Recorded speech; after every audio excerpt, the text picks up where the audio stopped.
ಸಿದ್ದರಾಮಯ್ಯ ನಂತರ ಸಿಎಂ ರೇಸ್ನಲ್ಲಿರೋದು ಡಿಕೆಶಿ ಮಾತ್ರ, ಬೇರೆ ಯಾರೂ ರೇಸ್ನಲ್ಲಿದ್ದಾರೆ.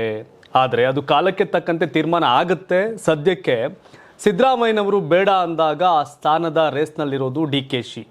ಈ ಅವಧಿಯಲ್ಲೇ ಡಿಕೆಶಿಗೆ ಅವಕಾಶ ಸಿಗುತ್ತೆ. ನಮ್ಮ ಹೈಕಮಾಂಡ್ ಈ ಬಗ್ಗೆ ಸೂಕ್ತ ತೀರ್ಮಾನ ಮಾಡುತ್ತೆ ಅಂತ ರಾಮನಗರದಲ್ಲಿ ಶಾಸಕ ಎಚ್.ಸಿ. ಬಾಲಕೃಷ್ಣ ಹೇಳಿಕೆಯನ್ನು ಕೊಟ್ಟಿದ್ದಾರೆ.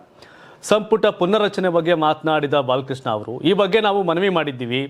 ಹೈಕಮಾಂಡ್ ಶೀಘ್ರದಲ್ಲಿ ತೀರ್ಮಾನ ತೆಗೆದುಕೊಳ್ಳುತ್ತೆ. ಹೈಕಮಾಂಡ್ ಯಾಕೆ ವಿಳಂಬ ಮಾಡ್ತಿದೆ ಗೊತ್ತಿಲ್ಲ. ನಾಳೆಯೇ ಸಂಪುಟ ವಿಸ್ತರಣೆ ಮಾಡಿದ್ರು ನಮಗೆ ಖುಷಿ. ನಮ್ಮ ಹೈಕಮಾಂಡ್ ವೀಕ್ ಇಲ್ಲ, ಸ್ಟ್ರಾಂಗ್ ಇದೆ. ಸಂಪುಟ ರಚನೆ ಬಗ್ಗೆ ಸಾಧಕ ಬಾಧಕಗಳ ಚರ್ಚೆ ಮಾಡಿ ತೀರ್ಮಾನ ತೆಗೆದುಕೊಳ್ಳಬೇಕು. ಹಾಗಾಗಿ ವಿಳಂಬ ಆಗ್ತಿರೋದು ಸಹಜ ಅಂತ ಬಾಲಕೃಷ್ಣ ತಿಳಿಸಿದರು. ನೀವು ಸಣ್ಣ ಆಗ್ಬೇಕಲ್ವಾ? ಅದು ಒಂದು ಉತ್ತಮ ಆಹಾರದಿಂದ ಸಣ್ಣ ಆಗ್ಬೇಕಲ್ವಾ? ಪ್ರತಿದಿನ ನಮ್ಮ ಜೀನಿ ಸ್ಲಿಮ್ನ ಯೂಸ್ ಮಾಡಿ ಯಾವುದೇ ಸೈಡ್ ಎಫೆಕ್ಟ್ ಇಲ್ದಂಗೆ ನೀವು ಸಣ್ಣ ಆಗ್ತೀರಾ. ಇನ್ನು ಸಚಿವ ಡಿ ಸುಧಾಕರ್ ಅನಾರೋಗ್ಯ ವಿಚಾರದ ಬಗ್ಗೆ ಕುಮಾರಸ್ವಾಮಿ ಹೇಳಿಕೆ ಕುರಿತು ಪ್ರತಿಕ್ರಿಯೆ ಕೊಟ್ಟಂತ ಬಾಲಕೃಷ್ಣ ಅವರು, ಇಂತಹ ನಾಯಕರಿಂದ ಅಂತಹ ಹೇಳಿಕೆ ನಿರೀಕ್ಷೆ ಮಾಡಿರಲಿಲ್ಲ.